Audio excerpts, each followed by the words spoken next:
Et bonjour les amis Super Indep, bienvenue dans notre vidéo. Cette semaine, on va regarder le cumul du statut artiste-auteur avec le statut auto-entrepreneur. On a pas mal de clients chez Super Indep qui sont dans cette situation, et donc je trouvais ça intéressant de faire une vidéo pour détailler un petit peu qu'est-ce que c'est que ce statut, comment on peut cumuler les deux, et quels sont les avantages d'être à l'un ou l'autre ou d'être aux deux. Donc déjà, artiste-auteur, qu'est-ce que c'est? Alors c'est un nom de statut qui porte très bien son nom, c'est fait pour les artistes et les auteurs et les artistes-auteurs.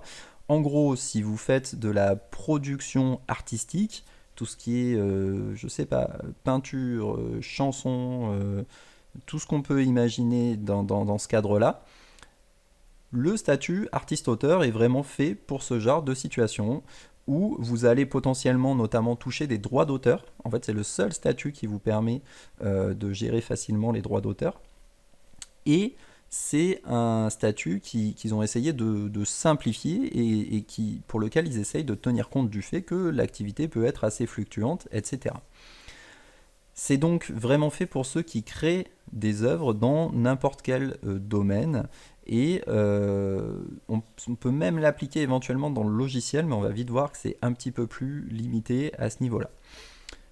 De la même façon que les auto-entrepreneurs, ils sont affiliés à la sécurité sociale et ils doivent aussi déclarer leurs revenus. Euh, une des différences, c'est qu'ils ne paient pas certains impôts, notamment la CET, la CFE, la CFE et la CVAE, on va en parler à la fin. Et donc c'est un statut pour le coup qui est assez peu connu. Euh, et le problème, c'est qu'il n'est pas seulement peu connu par nous, enfin par les entrepreneurs, mais il est aussi peu connu par l'administration. Et du coup, souvent, ils sont un petit peu à la ramasse quand on leur pose des questions sur ces sujets-là. Donc des fois, ça crée des imbroglios pas toujours simples à résoudre avec l'URSSAF, notamment quand on cumule les statuts.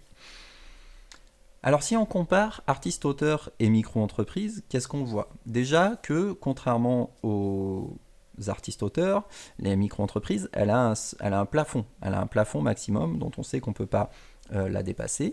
Et elle a un certain nombre de cotisations comme toute entreprise, donc notamment la fameuse CFE, dont l'artiste-auteur n'est pas redevable. Donc sur le papier, au début on se dit, ah bah, ça a l'air quand même vachement plus cool d'être artiste-auteur. Il y a quand même différents trucs, notamment l'ACRE, qui est quand même une aide hyper importante. Ça, on ne peut pas y avoir droit quand on est artiste-auteur. Et surtout, et ça c'est quand même le point fondamental, et c'est souvent là-dessus que c'est pas très clair et que c'est difficile d'avoir des réponses faciles, c'est qu'en fait, les activités en artiste-auteur sont limitées. Vous avez un champ de facturation qui est restreint aux activités accessoires. Enfin, à votre activité d'artiste-auteur et à quelques activités accessoires. On va voir un petit peu plus le détail ensuite. Alors qu'en auto-entreprise, sur le principe, vous pouvez facturer à peu près tout, sauf des droits d'auteur, justement. Mais sinon, vous pouvez facturer à peu près tout et n'importe quoi sans aucune restriction. Et si on cumule artiste-auteur et micro-entreprise, parce qu'il faut savoir que c'est possible, donc dans ce cas-là, ça représente quelque part, ça se gère un petit peu comme une activité mixte en auto-entreprise. Et l'avantage de faire ça, c'est que du coup, les fameuses prestations accessoires qui sont normalement très limitées en fait quand on est en artiste-auteur, deviennent illimitées entre guillemets, parce que du coup, on passe ces fameuses prestations accessoires sur la micro-entreprise. Alors, pour bien comprendre ce que je dis là, voilà en gros ce que vous pouvez facturer normalement comme type de prestation en tant qu'artiste-auteur.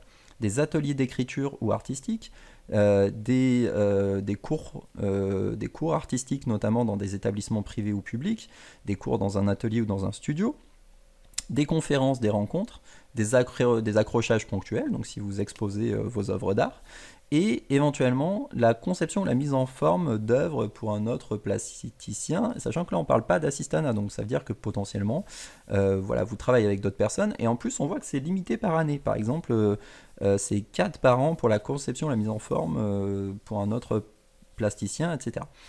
Autrement dit, en fait, le statut, comment il a été pensé? Il a été pensé en disant, ben, un artiste-auteur, il est censé vivre de ses droits d'auteur. Voilà, il écrit, je sais pas, des chansons, des livres, et c'est ça qui est censé lui faire gagner de l'argent.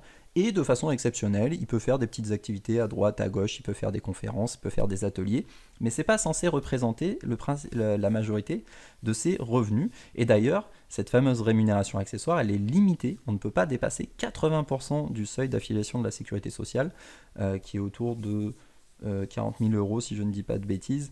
Mais en gros, voilà, si vous, pour savoir, il suffit de taper euh, seuil affiliation sécurité sociale et vous aurez le montant exact. Mais du coup, l'activité artiste-auteur est vraiment limitée en dehors justement des fameux droits d'auteur. Alors que ben, en auto-entreprise, vous allez pouvoir exercer tout ça sans limite, dans n'importe quel, justement, sans compter le nombre de fois que vous le faites par an, ni parler de ce seuil d'affiliation de la sécurité sociale, etc. Donc c'est vraiment beaucoup plus simple à gérer, c'est beaucoup plus simple à déclarer aussi.